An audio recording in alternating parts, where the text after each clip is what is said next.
Ito naman mga boss sa mga naghahanap dyan ng Mio Aerox na S version. Ito nga special edition mga boss, no? Ito, sa mga nagbabalak dyan kumuha ng NMAX tsaka Aerox, meron sila dito. Itong dalawang NMAX na to, itong Prestige Silver tsaka itong Glossy Blue.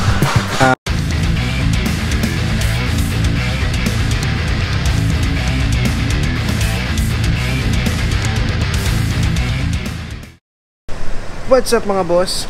Welcome kayo sa panibago kong repo update. Kung ikaw ay naghahanap ng segunda manong motorsiklo, ang channel na to ay para sa iyo. Kaya kung hindi ka pa nakasubscribe, i-click mo na yung subscribe button at ang notification bell, nang sa ganon ay ma-notify pa kita sa mga susunod ko pang ilalabas na repo update. Sa mga hindi pa nakakapanood ng last episode ko, ito yung thumbnail niya. Ilalagay ko na lang sa description yung link ng video para kung gusto nyo panoorin, i-click nyo na lang. At kung sakaling magustuhan nyo man itong video na ito mga boss, pindutin nyo lang yung like and share button dyan sa baba ng video. At malayang malaya kayong mag-comment dyan sa comment section kung ano ba magiging opinion nyo sa mga motorsiklo na makikita nyo ngayon sa video ko. At kung sakaling may magustuhan man kayo dito na motorsiklo at balak nyo mag-apply for installment, ilalagay ko na lang dyan sa screen yung requirements sila, screenshot nyo na lang. At para naman sa mga magtatanong dyan ng location, ang address sila dito is 1054 M. Navales Street, Barangay North Bay Boulevard, South Navotas City. Alright mga boss, so yun o, nandito ulit ako sa may Yamaha dito sa Navotas City, sa may South. Alright, so check natin yung mga available din na dito ng mga repossessed units, and then i-update ko kayo sa mga presyo ng mga repo nila. Alright, so hindi ko na patatagalin ito mga boss, mag-start na ako. Para naman sa mga naghahanap dyan ng Yamaha Mio Gear, eto meron silang available dito na matte black mga boss, no? Alright, so sa presyo na ito mga boss, nasa 63,500. Ito pala yung S version mga boss, no? Okay, so sa monthly na ito is nasa 3,534. Okay, sa Odo na ito mga boss is nasa 7,000 pa lang. Sa appearance niya, pagdating sa fairings mga boss, okay pa naman siya. Wala lang siyang grab bar sa likod. Okay, so tsaka mirror. Okay, so pagdating naman dito sa harapan, okay pa naman siya, no? Yan, meron lang siyang konting crack dito sa may headlight, pero hindi pa naman siya totally basag. Alright, so sa front fender niya, okay pa. Sa gulong niya, makapal pa. Kasing kapal pa ng mukha ni Marites. Alright, so sa mga naghahanap dyan ng Mio Gear, ito mga boss, meron silang available dito. Sa mga naghahanap naman dyan ng Yamaha Mio i125, ito meron silang available dito, glossy white, combination siya ng glossy cyan. Right, so sa presyo naman nito mga boys, nasa 44,500. Kung kunin mo naman siya ng installment, ang monthly nito is nasa 2,626. Okay, so sa appearance naman niya mga boss, kung mapapansin nyo, yan, meron lang siyang missing part dito sa may bandang engine. Seats niya, pamalit na, kung mapapansin nyo, no? May butas na siya sa likod, pati dito sa handle grip niya. Lever niya stock pa, pero okay pa siya mga boss, no? Pagdating naman sa Odo nito is nasa 10,000. Okay, so sa headlight signal niya, okay pa naman yung lens, front fender, gulong niya, medyo makapal pa naman. Dito naman mga boss, ang kulay naman nito is glossy orange, no? Na Mio i125 din. Okay, so ito naman mga boss, sa presyo nito is nasa 67,915. Okay, kung kukunin mo naman ang installment to mga boss, ang monthly niya is nasa 3,745. Yan, okay, so sa Odo nito mga boss, nasa 36,000. Okay, so sa appearance niya mga boss, para sa akin, okay pa naman yung fairings niya, no? Napakakinis pa. Seats niya stock pa, wala pang butas. Grab bar nandun pa, pati stock mirror. Dito sa shield nga lang niya mga boss, yan, okay pa naman. Dito lang sa may headlight meron siyang issue, no, basag na. Pero the rest okay na, okay pa siya. Front fender, gulong niya makapal pa. Alright, kung trip nyo to mga boss, pwede nyo i-check dito. Palitan nyo na lang ng headlight mga boss, no.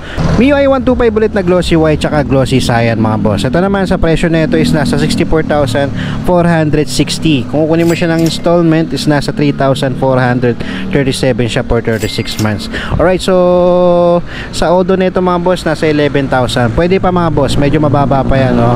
Alright, pagdating naman sa appearance niya mga boss, pagdating sa fairings niya, okay pa naman yung fairings niya mga boss, no? Yan. So seats niya stock pa, wala pang butas, maganda pa. Grab bar niya sa likod nandun pa. Yung mirror lang niya wala dito sa harapan. So pagdating naman sa headlight signal, okay pa yung lens, wala pang basag. Front fender, maganda pa yung kondisyon. Sa gulong niya makapal pa. Kasi kapal pa ng mukha ni Rogelio, ang lalaking chismoso. Alright, so yan, sa mga nagbabalak niya kung muna Mio i, ito meron silang available dito. Para naman sa mga naghahanap din ng Yamaha Mio Gear, ito meron silang available dito na matte gray, no? Combination hindi siya ng matte black. Okay, so sa presyo naman nito mga boss, check natin. Yan, nakakahalaga lang siya ng 45,750. So sa monthly niya for 36 months 2,686 mga boss. Alright, so sa Odo nito is nasa 9,000. Yan, medyo sariwa pa naman siya mga boss. Tapos sa appearance siya mga boss, pagdating sa fairings, yan dito sa harapan okay pa. Yan, dito sa likuran okay pa. So, seats niya stock pa, wala pang butas, wala lang siyang side mirror. Pero the rest, stock pa siya, no? Yan, headlight niya okay pa naman, wala pang basag. Sa front fender, dito nga lang sa gulong niya, napalitan na siya ng mics, tsaka ng aftermarket na gulong, no? Alright, so medyo nabago na yung sizes niya. Pero kung trip nyo, pwede naman. Pero kung di nyo trip, pwede nyo namang palitan. Alright, so para naman sa mga naghahanap dyan ng Yamaha Mio Gravis, ito meron silang available dito, itong version 1 na matte black. Alright, so ito sa price na ito mga boss, nasa 65,000. Okay, so sa monthly naman ito for 36 months is nasa 3,606. Okay, so kung katatanungin nyo mga boss sa Odo nito, hindi ko masasabi sa inyo, pero pwede kayong bumisita rito. Alright, so mas maganda na kasi mga boss kung kukuha kayo ng repo, kayo na mismo personal lang titingin ng mga motorsiklo. Nandito lang ako para magkaroon kayo ng idea at para yan, meron kayong option, no? At least malalaman nyo na kung saan merong available na mga repo units na hinahanap nyo. Alright, so sa appearance nito mga boss, pagdating sa fairings nya, yan, maganda pa naman yung condition ng fairings nya mga boss. Okay, so seats nya, stock pa siya, kaya lang may konting signature na ng pusa. Okay, so dito naman sa shield nya, sa fairings sa harapan okay pa naman, headlight nya maganda pa, nandiyan pa yung ilaw nya. Front fender minor scratches, sa gulong nya medyo makapal pa. Para naman sa mga naghahanap dyan ng Mio Sporty, eto mga boss, meron silang Mio Sporty dito. Ang kulay nito is magenta. Alright, so sa presyo nito mga boss is nasa 64,515. As usual mga boss, zero down payment siya. Tapos sa monthly niya for 36 months 3,583. Sa Odo nito mga boss is nasa 50,000. Okay, so sa appearance naman niya mga boss, pagdating sa fairings nito, okay pa naman siya, no? Pati sa seats niya, aftermarket nga lang siya, pero okay na okay pa. Headlight niya maganda pa mga boss. Tapos dito sa bandang smiley, maganda pa mga boss, no? Wala nga lang siyang ilaw, pero madali lang yan mga boss. Front fender niya okay pa, may mga minor scratches lang. Sa gulong niya makapal pa mga boss, no? Kasi yung kapal pa ng mukha ng chismosa ang kapitbahay nyo. Alright, so ito sa mga naghahanap ng Mio Sporty, meron silang available dito. Mio A125 ulit mga boss. Ito naman ang kulay nito is matte blue. Alright, so sa presyo naman nito mga boss, nasa 44,500. Alright, so yan, sa monthly niya for 36 months 2,631. Alright, so sa Odo naman nito mga boss, nasa 16,000. Pagdating naman sa appearance niya, pagdating sa fairings mga boss, okay pa naman. Yan, okay pa yung fairings niya, wala siyang mirror, stock pa yung seats, wala pang butas. Headlight signal niya, may issue na siya, basag na, wala siyang front fender. Yan, sa gulong niya nagmamaxi fill na. Alright, so ito sa mga nag-add ng Mio ay check nyo na lang dito. Alright, so remind ko lang mga boss, no, as is where is yan. Kung ano yung matagpuan nyo dyan, kung ano yung itsura ng motorsiklo na yan, yan na yan, no. So pagalingan na lang kayo pumili, at pagalingan na lang din kayo dumiskarte mag-check ng mga motorsiklo. Alright, so hanggat maaari, punta kayo ng personal, makita nyo lang actual yung mga motorsiklo. Okay, so dito naman tayo.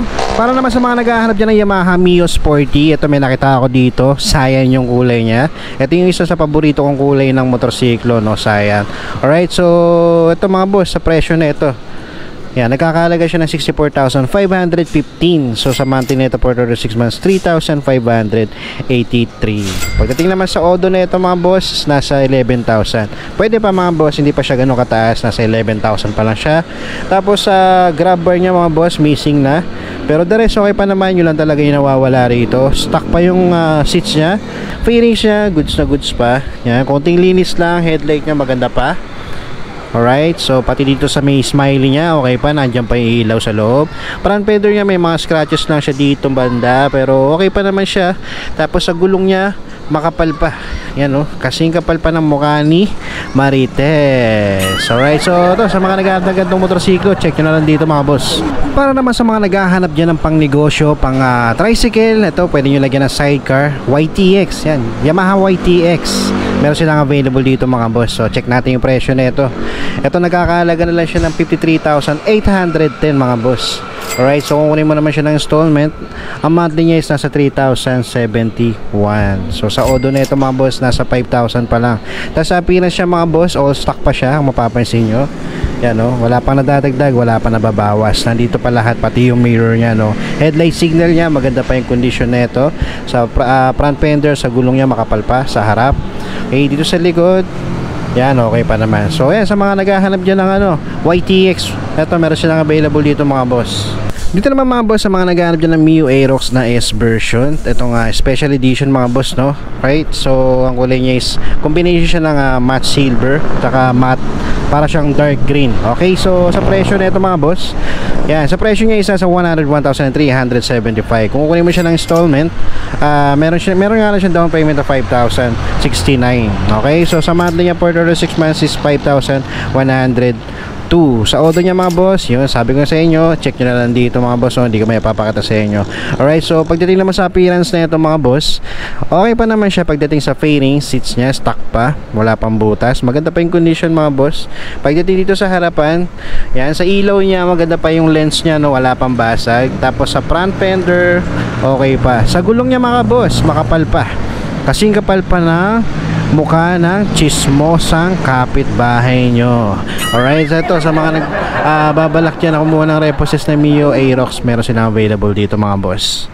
Ano lang sa mga boss, ito, sa mga nagbabalak dyan kumuha ng NMAX saka Aerox, meron sila dito. So check muna natin tong Aerox, no? Alright, so dito meron silang Aerox, Mio Aerox na power gray yung kulay niya. Alright, so sa presyo na ito mga boss, nasa 106,250. Okay, kung kukunin mo naman siya ng installment, meron siyang down payment na 5,312. Tapos sa monthly niya for 6 months, 5,322. Okay, so sa appearance naman nito mga boss, para sa akin okay pa naman siya, no? Pagdating sa fairings niya, yan, so medyo marumi lang siya mga boss, no? Okay, so dito sa headlight niya meron lang pintura dito, no? Pwede nyo naman tanggalin kung sakali. Okay, so the rest okay na, okay pa siya, all stock pa siya mga boss. Alright, so yan, sa mga naghahanap ng Mio Aerox. Tapos ito naman sa mga naghahanap ng NMAX dyan, itong dalawang NMAX na to, itong Prestige Silver tsaka itong Glossy Blue, for pricing pa siya, pero pwede nyo na itong applyan kung sakaling naghahanap kayo ng NMAX. So sa ngayon, papakita ko sa inyo yung condition ng motorsiklo nito saka sa appearance siya, no? Okay, so dito muna tayo sa Prestige Silver. Dito sa silver mga boss, pagdating sa paintings nito, yan, ikutan natin na. Okay pa naman siya mga boss. Headlight dito sa tail light dito sa likod, okay pa naman, wala pa naman basag. Seats niya stock pa, kaya na may konting putas dito, pero madali lang naman palitan yan. Okay, so dito naman visor niya, dyan pa yung stock. Okay, sa kabila okay pa naman, no? So dito sa may headlight niya mga boss, maganda pa yung lens niya, no? Wala pang basag. Tapos dito naman sa front fender niya mga boss, okay pa. Yan, sa gulong niya makapal pa mga boss. Right? Dito naman sa glossy blue mga boss, no? Check natin appearance nito. Ito mukhang bago pa mga boss, no? Yan, no? Sariwa-sariwa pa itsura niya. Alright, so yan, pagdating sa fairings nito mga boss, yan, ikutan natin, no? Okay, so pagdating dito sa ilaw sa likod, yan, okay na okay pa yung lens, wala pang basag, nandiyan pa yung ano niya, ilaw niya, no? Alright, wala pang plate. Okay, so kompleto, nandito pa yung stock mirror niya, seats niya stock pa, wala pang butas, maganda pa. Alright, so dito naman sa shield niya, pagdating dito, nandito pa yung stock visor niya. Yan, so sa headlight niya, bumbu pa, wala pang basag, makinis pa yung lens. Front fender, makinis pa, wala pang scratches. Sa gulong niya, makapal pa. Mukhang halos bago pa talaga to mga boss, no? Alright, so ito mga boss, remind ko lang ulit, for pricing pa tong NMAX na to, tong dalawa, isang silver tsaka blue. So pwede nyo na-applyan kung sakaling naghahanap kayo na ito, para kung sakaling magkaroon na siya ng presyo, pwede nyo na makuha to mga boss. Okay mga boss, so yun, no, that's it for today. Meron pa dito mga motorsiklo na hindi ko na ipakita sa inyo kasi gawa ng for pricing pa siya, wala pa siyang presyo, ginagawan pa siya. So yun, bisita na lang kayo dito para makita nyo rin lahat ng mga available dito. Okay, mas maganda talaga kapag kukuha kayo ng reposes, kayo mismo yung pupunta at kayo mismo yung mag-check ng motorsiklo. At kung wala naman kayong alam sa pag-check ng motorsiklo, pwede kayo magsama ng mga mekaniko na kakilala nyo. Alright, so meron pa silang mga available dito na Mio Gravis, Mio Sporty. Alright, so yung mga boss, so that's it for today. Sa mga hindi pa nakasubscribe dyan, mag-subscribe na kayo, pindutin nyo lang yung subscribe button at notification bell para updated kayo sa mga bago kong ilalabas na repo update. Alright, so yung mga boss, so that's it for today.